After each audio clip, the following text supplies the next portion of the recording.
Welcome to another program in our series, Candidate Forum. I'm Bill Weir, the producer and host, and I'm so delighted to welcome Hollies Winston. Yeah. Hollis is a candidate for mayor of Brooklyn Park. That's correct. Welcome. And why are you running for office? Well, a number of reasons. I think that the first one is, when I look back at my own childhood, well, I look back at my grandparents actually, a lot of them were from, they were from Mississippi and Arkansas. They moved to Chicago to get opportunities, and if you know what Mississippi and Arkansas was like back then, for African Americans, it was a hostile environment. So they moved to Chicago, looking for opportunity, and they were able to get opportunity. And they did well enough to help put my parents through college. And then my parents were able to turn around and offer me those opportunities. And I think what bothers me is when I look in Brooklyn Park, with our diverse demographics, even when you're talking about people whose families have lived there for 5 years, or when you're looking at people who, maybe their families have been there for 60 years, but they've got someone in the family who's 20 years old. I don't think that city is offering, or our city is offering the opportunities that people were able to give us in the past. And so for me, it's very much about creating a city where we have opportunity for all, and that doesn't just mean young folks. When we talk about our senior community, it also means housing that appeals to seniors. It also means programming that appeals for seniors. Stopping the rise of property taxes so people aren't priced out. So it's all of those things, and all of those things have to be addressed to really create a Brooklyn Park that exists for every single one of us. Mm-hmm. So really that's what's pushing me, is just creating that opportunity and making a Brooklyn Park that works for all of us. And so tell us more about your background. I know you've served on a city commission. Yeah, so I still currently sit on the Brooklyn Park Budget Advisory Commission, which is an achievement I'm proud of. So that is a position that you're appointed to. But also, one of the things that I was instrumental in doing is when we came in, we didn't really have a process in terms of holding internal departments accountable. So we had the budget, but we knew there were budget issues, and as we learned the budget, we just kind of didn't feel there was any way for departments to be held accountable, or for us to really know what was going on with those departments. So we were actually able to put a process in place, and I helped spearhead that, where now departments come in, there's a series of questions they have to ask. We compare them to what they're doing to other departments, and we figure out those priorities. So now we're doing a much deeper dive into not necessarily best practices, but what are some of the metrics that departments should be hitting, so we know if they need more resources or less resources, and we can do our job in terms of advising City Council on how we should be addressing those different departments. But some of the other things, in terms of my background, I went to, got my bachelor's Northwestern in poli-sci, but then I got my MBA from the Carson School of Management, where I served as class president. Currently work at one of the major banks in downtown Minneapolis as an implementation manager. One thing that I'm extremely important, that's important to me, is I started a youth mentor program as well for the DFL. And what we did was we would take youth, match them up with mentors, and then we would actually go out and canvass for different candidates. So we were actually able to help Senator Hoffman win. We were able to help Melvin Carter win in St. Paul. But we were able to introduce a ton of youth to our political process. And one thing I've learned is that our schools don't necessarily teach our kids our political process like they used to. So for me, starting that program, and we've had maybe anywhere from 10 to 15 youth have gone through that program. We've door knocked countless doors, but a lot of kids have gotten involved. Well, they're not kids anymore, but they've gotten involved in politics. So my campaign manager actually came out of that program as well. So, and he's now in Augsburg College? Yes, he is. He's at Augsburg College. He's doing, well, Sean Day, he's doing a great job with the campaign, but he's helped a ton of other candidates out as well. So we're very proud of him, but there's been some other folks that have come through that process as well. And then of course, I'm very proud of my family as well. I have a wife, Latrice Winston, and then 3 beautiful children. The oldest is Tyranny, the middle is Amir, and then the youngest is Brianna. She's 2.5, but I think she feels like she's as old as the 14-year-old. So yeah. That's quite an accomplishment. Yeah. So I mean, that's the background, but really proud about the family. Really proud about what we did with the Youth Mentor Program. Yes. And then the Budget Advisory Commission, just giving back to the community as well. So. Good. You've got a great background, I think, for being mayor. Well, thank you. I And appreciate it. What would your priorities be as mayor? Yeah, so that's, I guess now we're heading into kind of the tougher questions. But, one of the things that I learned while sitting on that Budget Advisory Commission is that property taxes in Brooklyn Park have risen well over 30% in the last 7 years. So 30%? Over 30%. Yeah, well over 30% actually. And so, on the doors, I've talked to a ton of people, and whether senior, whether a new family, basically we're beginning to price people out of Brooklyn Park. And we've talked to a number of people who said they're going to have to leave Brooklyn Park because they're being priced out. And the mayor has allowed that So situation? that statistic coincidentally aligns with the number of years he's been mayor. So he's been mayor 7, 8 years, and so that statistic goes along with his rise. Yep. And what we've seen is that there's a ton of land along above 610 and near 610 that has been developed, and a lot of the companies that have been placed there are getting tax breaks. And so the property tax rise coincides with a lot of those businesses getting tax breaks because we're paying their taxes for them. So a big priority would be to pull in businesses, whether retail, whether restaurants that are willing to pay their fair share of taxes, or companies that already have those nice tax deals. We want to make sure that, okay, fine, if you're going to have a tax break, why don't you work with North Hennepin and Hennepin Tech to set up some programs where youth can go, any youth really in Brooklyn Park can go learn some of the skills they need to get connected with your businesses, so they have that kind of insider scoop. Or if you're going to get these tax breaks, then you need to be looking at Brooklyn Park residents first to hire our residents first, because it doesn't make sense to give a tax break and you don't do anything for the community. Then you're just taking up valuable land that someone else could use. So that'd be one of the priorities, to take a hard look at the budget, help people understand that. But it would also be very much, finding a way to start bringing in these businesses. And there's a ton of local businesses. I know in St. Paul they have a program where they get state grants, they get federal grants, and then they work with local businesses that show promise to help them grow. Because a ton of people in Brooklyn Park are extremely tired of having to go to Minneapolis or having to go to Maple Grove to get a bite to eat. We have a ton of talent here that we could grow that locally. And that would raise the tax base so that we could pay for after-school programs, which a ton of people care about. But then our fire department is underfunded, and our police department is extremely at risk of being underfunded. So we need to shore up that tax base so that we can afford the services we need, and also at the same time take care of our youth. Well, I guess you might wish that some of those companies with big tax breaks were not having that big tax break, that where the Brooklyn Park is not getting enough, right, even to pay their police department and fire department. Well, I mean, that's one of the things we've heard. So, we have an East District. I'll start with the fire department. We have an East District fire department that isn't fully functioning because it's underfunded. But also the police department has typically hired a certain number of cadets, whether 2 or 3 a year. Now they've cut that by 1. Whether they try to change that in an election year, I don't know.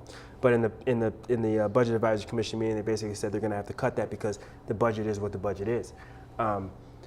But what bothers me so much about that is, so I always tell folks, I'm proud to tell people, I'm not beholden to the party, but I am Democrat, DFL endorsed.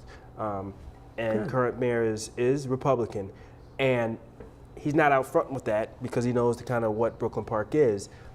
But I think what bothers me is when you take a page from the national, what's happening at the national level in terms of policy with all the big tax breaks to businesses, and then you start mortgaging our future in Brooklyn Park, because those tax breaks are going to be in place for those businesses because we made an agreement with those businesses. So if we made an agreement with those businesses, then we can't just take our word back. But now you're mortgaging our future because those fund, that tax money is tied up with those companies. Yeah. So we can't easily turn around and use that money for something else, right? So Right. for me, I think that's my issue, is that you're taking a page from what the Republican Party is doing nationwide in terms of mortgaging our future, but then you're saying, but I'm progressive. And to me, that's unfair to youth, that's unfair to seniors, that's unfair to people who are just raising families, but that's also unfair to local businesses who said, you know, if you gave me the same type of attention, there's no telling what I would do. Yeah. So you've spoken of the DFL endorsement. Can you tell us about the others?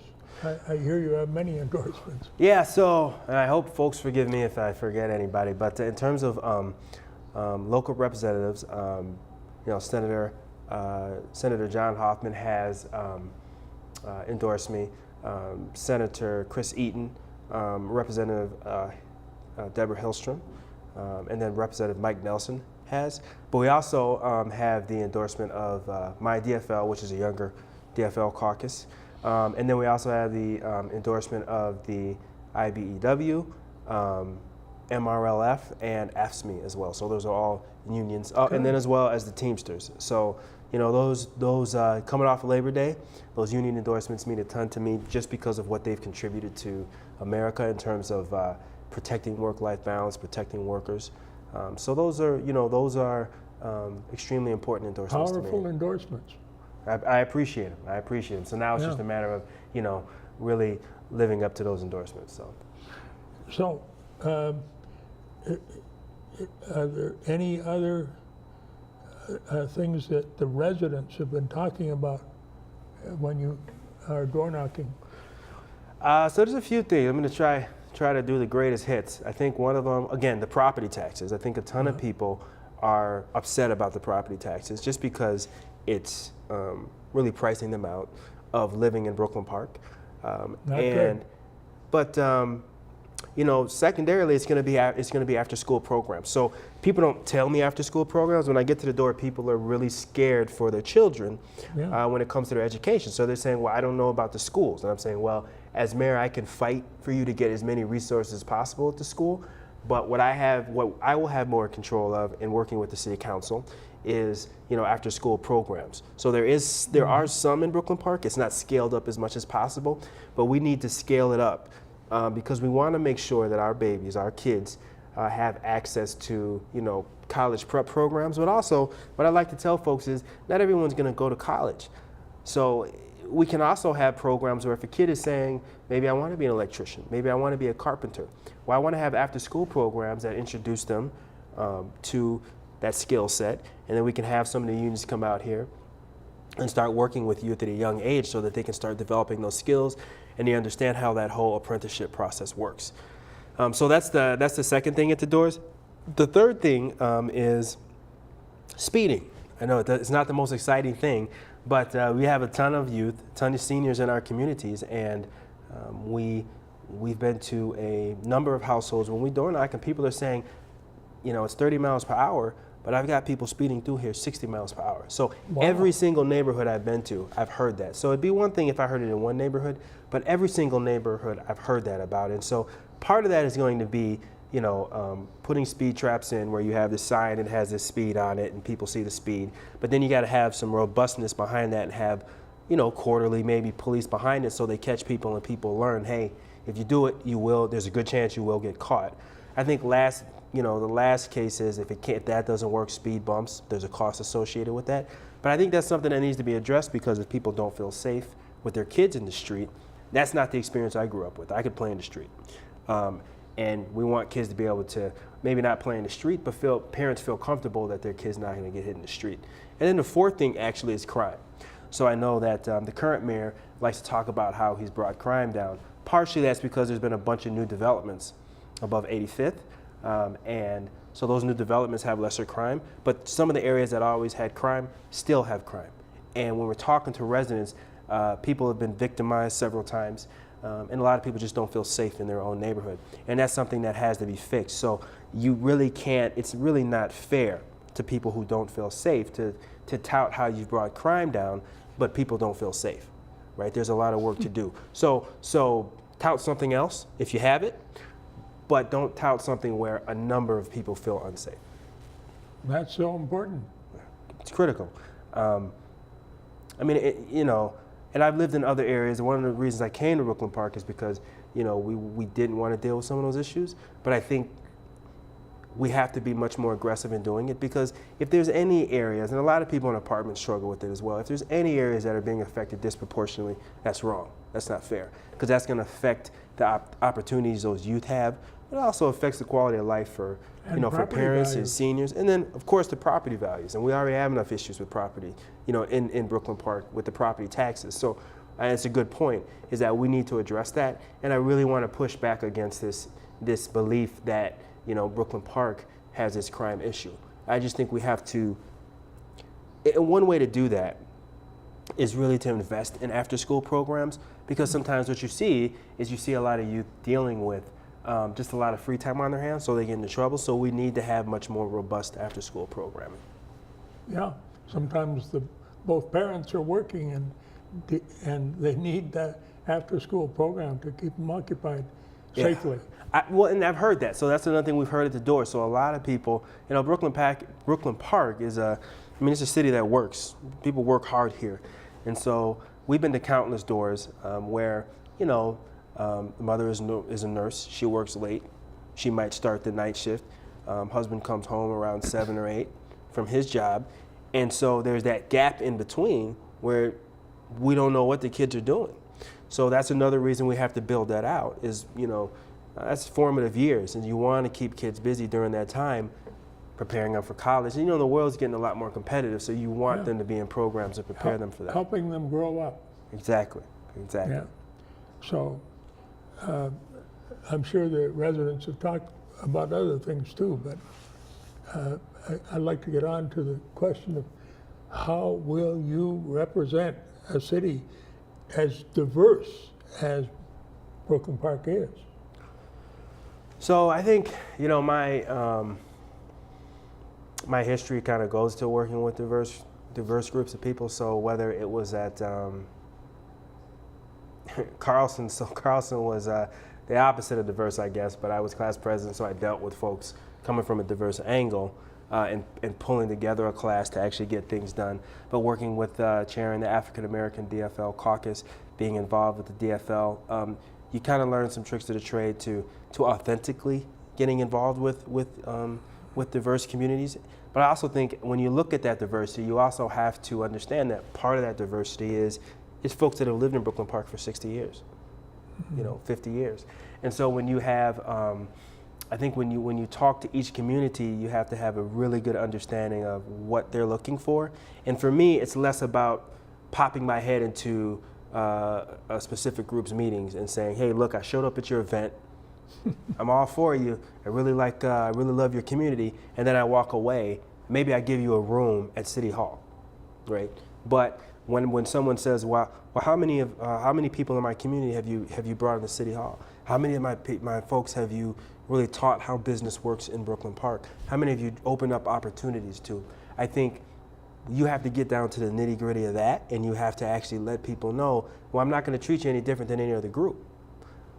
But I'm going to make sure that in terms of understanding how things work, you have just as good an understanding because the stakes are just as high for you, and you have just as much ownership here. And I think that's the difference in terms of the leadership I would bring. So there's an example. I'll give one example that some people may like, they may not like. But I know there's a Muslim mosque that started in Brooklyn Park, and the way the mayor played it, which I think is disingenuous, is that he basically said to one group that didn't want the mosque there, well, I'm going to listen, I'm going to hear your concerns about traffic and X, Y, and Z. And then he went to the Muslims and said, I'm going to make sure I push it through for you. I'm going to give you the insider, I'm going to give you the access, you're going to get it through. And so when it came to city council, you could tell that he had told these different parties these different things. And so one group was saying, I don't want it there, it's going to bring in traffic, this and that. And then people said, well, it's zoned for that. It was a church before it was a mosque. You're not going to bring anything different. One person said, well, I don't want any drinking or alcoholic beverages imbibed at that. and well, they're Muslim, they don't drink alcohol, right? So it became fairly obvious that one group just didn't want a mosque there. And the other group was in the right. But there was no leadership. So if you're going to bring a diverse group of people, there's one document that you can always rely on, and that's the Constitution. And all he had to say was, constitutionally, what we believe in is freedom of religion in this country. There's a separation between church and state. They have every right to be here.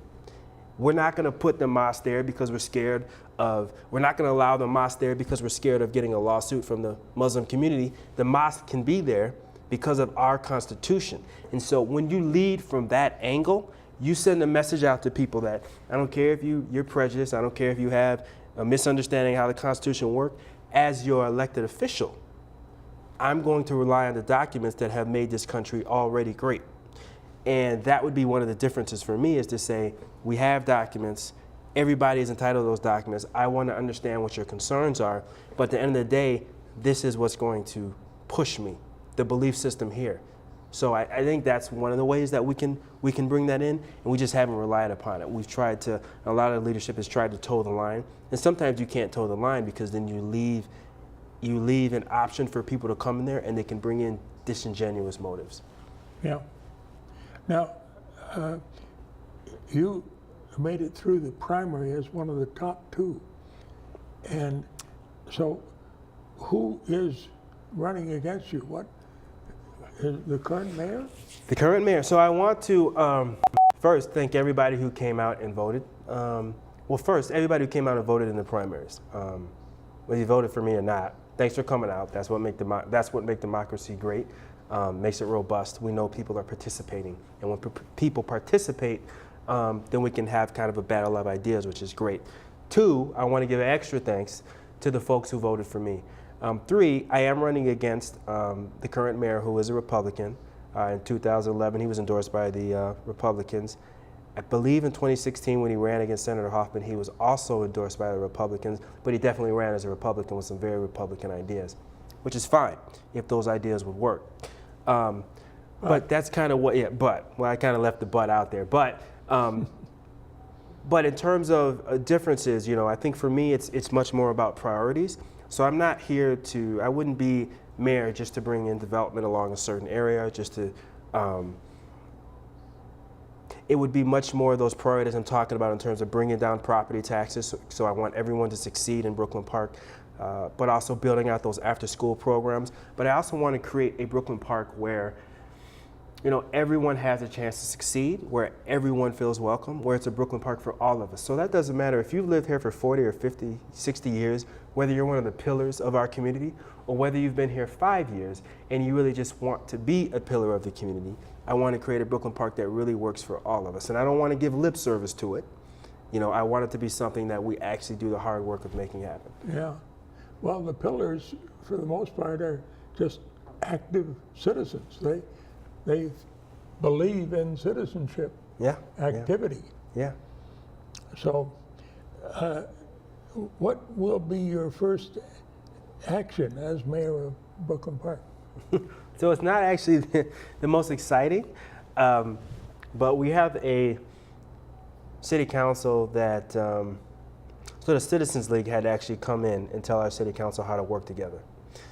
So for me, it would be a meeting, starting a series of meetings, just to find out, where everybody stands on the city council, having a meeting with just the city council to find out what folks are thinking, to introduce myself, explain really what I'm about.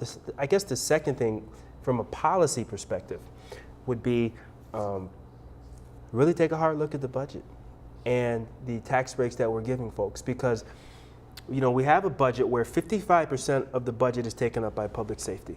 So police and fire take up 55% of the budget, which is extremely high. Other cities, it's 30, 35%, some it's even 25. So that crowds out after-school programs, it crowds out parks, it crowds out senior programming.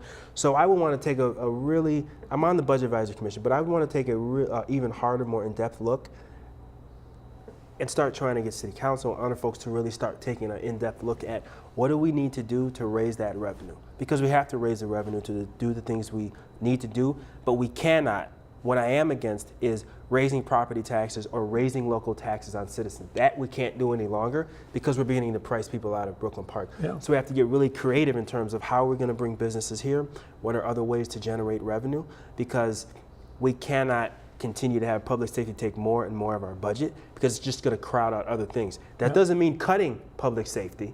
We can't cut public safety, but it means we have to grow our way out of this, which is something we have not done.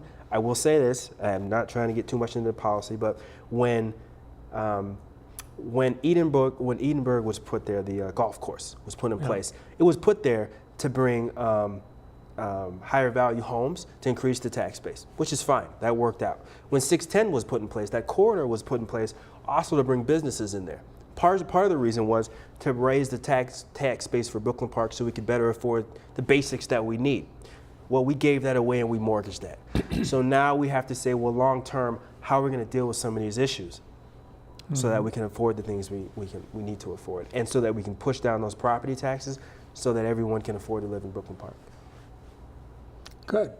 Now, you've been reaching out to the voters in many ways. We've only got less than 3 minutes left. I was probably talking too much. So, well, no.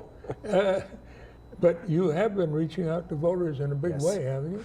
Yes, we have. So, at the risk of giving away our strategy, I think maybe we've had 30,000 attempted out contacts or something like that. So we've reached out to a ton of people. We're going to reach out probably to, I don't want to give away the full number. We're going to reach out to a lot of people after this. And our main approach has not been flyers.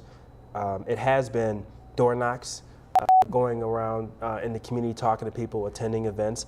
We just want to get in front of people and have a conversation with them about their city. If we can have that conversation, and it's less about, you know, what I see and what the community sees, that really affects what we want to do going forward. But it's really about having an agenda about what they want to see going forward and how I, as mayor, can help them do that. But our main focus in terms of outreach has been direct voter contact, you know, door knocks, going to events, and then phone calls as well. Well, yeah, and how can residents contact you? We've got less than 2 minutes. So okay, I'll take the hint. So I'll make it quick. But first, my phone number is 651-274-4555. Again, 651-274-4555. You can also look me up on Facebook under Hollies. There it is on screen. Oh, there it is. Yeah, and then Hollies Winston for mayor on Facebook. I have a website, www.hollieswinston.org. So www.hollieswinston.org. Yeah. And I think, Yeah, that's on the screen. yeah, too. I think you can also just look, and I'm also on Twitter. I can't remember what it is, but Well, you can just look up Hollies Winston on Twitter. I should show up. Yeah, So. and I like your website. Well, thank you. Yeah, it shows off very well, I think, your excellent background and capability and concerns that you want to respond to. Well, that means a lot. That means a lot to me. I'm going to try to work on it a little bit, update it some, but that means a lot that you like it. I would have asked folks to go visit that, but also Facebook. If people want to get involved with our campaign, if they want a lawn sign, if they want to donate, if they want to just work with the team, because we want as much of the communities involved, they can go to our Facebook page. Again, Hollies Winston for Mayor on Facebook, and look us up there. Thank you. Thank you so much for having me on the show. I appreciate it. Oh, you come across very well. Well, it's a big deal. Thank you. Thank you. Thanks for having me. So thank you for tuning in. Thank you.